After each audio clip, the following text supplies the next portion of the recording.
Hola señoras, señores. Quisiera platicarles sobre este libraco, Recuerdos históricos del mundo, síntesis histórica, síntesis histórica de Cristóbal de Reina, de editorial Saturnino Calleja, yo supongo que ya no existe, de Madrid. Eh, bueno, y es un libro de aproximadamente 350 páginas, poco más de las 350 páginas. Les comparto el índice, viene en tres partes, dice historia antigua, tal cual, historia de la Edad Media después y la historia de la Edad Moderna. Veamos por ejemplo el capítulo primero, cómo abre. Historia de los hebreos desde la institución de la monarquía hasta la cautividad de Babilonia. Veamos cómo abre la segunda parte, el capítulo 1 de la segunda parte de la Edad Media. Historia del periodo comprendido entre la destrucción del Imperio de Occidente y su restauración bajo el cetro de Carlomagno. Y la tercera parte la abre con el capítulo Consideraciones generales sobre la Edad Moderna. Es un texto con imágenes, muy bien estructurado, aunque son imágenes en blanco y negro, pues te das una idea general de lo que está narrando.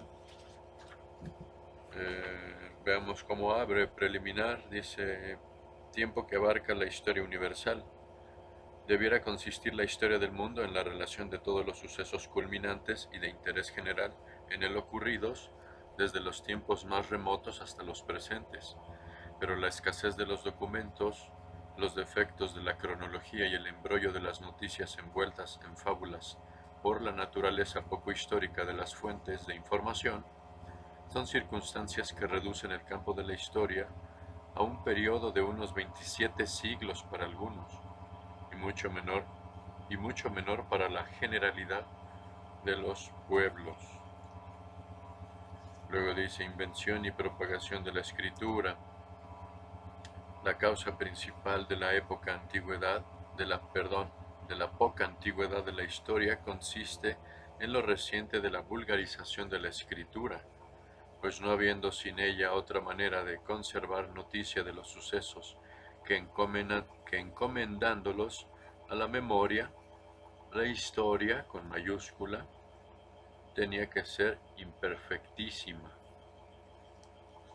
Y ahí vienen otros apartaditos en letras negritas, por ejemplo, la historia antes y después de la invención de la escritura, luego incertidumbre que los mitos y las fábulas introdujeron a la historia antigua de los pueblos, luego columnas fundamentales de la historia, luego por ejemplo las eras históricas, sincronismos, después aparece y cierra con divisiones de la historia en el orden del tiempo. Veamos cómo cierra esta parte. Dice, debe advertirse que estas divisiones de la historia, muy lógicas y apropiadas a las de todos los pueblos de la Europa occidental, son inaplicables no solo a la de los pueblos del Asia Central, India, China e islas vecinas, que constituyen una parte inmensa del mundo, sino a la de los pueblos del Oriente y Septentrión de Europa. Y veamos cómo abre Historia de la Edad Antigua, capítulo primero. Historia de los hebreos, dice desde la institución de la monarquía hasta la cautividad de Babilonia, como aparece en el índice. Importancia del pueblo hebreo. El pueblo hebreo tiene muy poca importancia desde el punto de vista político, si se le compara con muchos otros de la antigüedad, pero la tiene grandísima desde el histórico y el religioso, tanto por ser uno de los que mejor han conservado sus anales y tradiciones, y por la referencia que en ellos se hace a sucesos pertenecientes a la historia de otros pueblos, como por haber nacido en su seno el Redentor del mundo, y por la influencia enorme que el cristianismo ha tenido y tiene en la historia y en los destinos del género humano.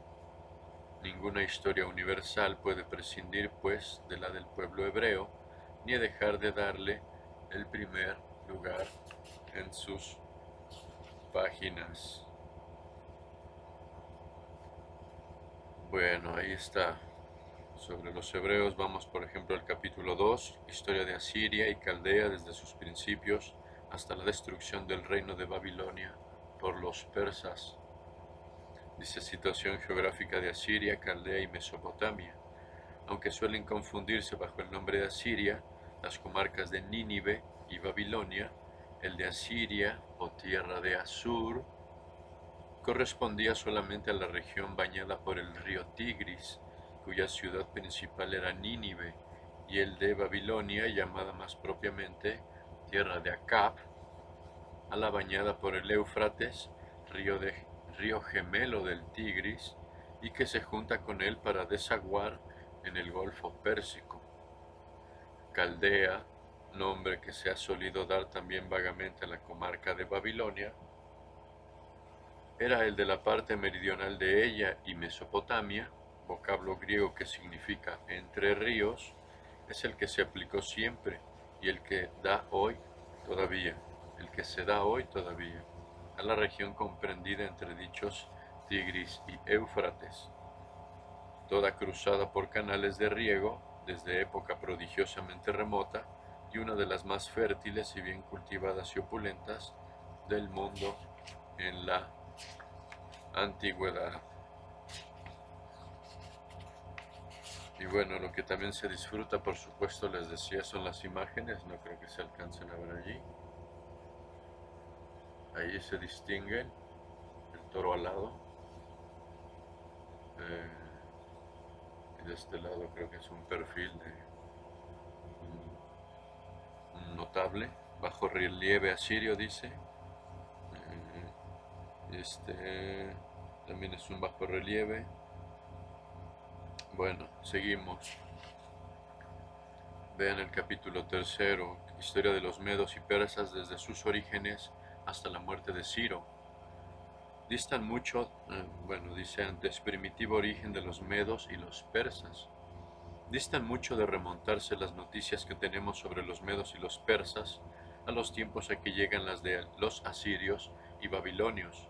Sábese que unos y otros pertenecen a una raza extendidísima, a que se ha dado en estos últimos tiempos el nombre de Aria o Arya, con que los autores antiguos designaban a una pequeña nación perteneciente a ella, raza cuyo primitivo asiento se cree que estaba hacia la región llamada en la antigüedad Bactriana, y desde donde se habría difundido por la India, el Asia Occidental y todo el continente de Europa.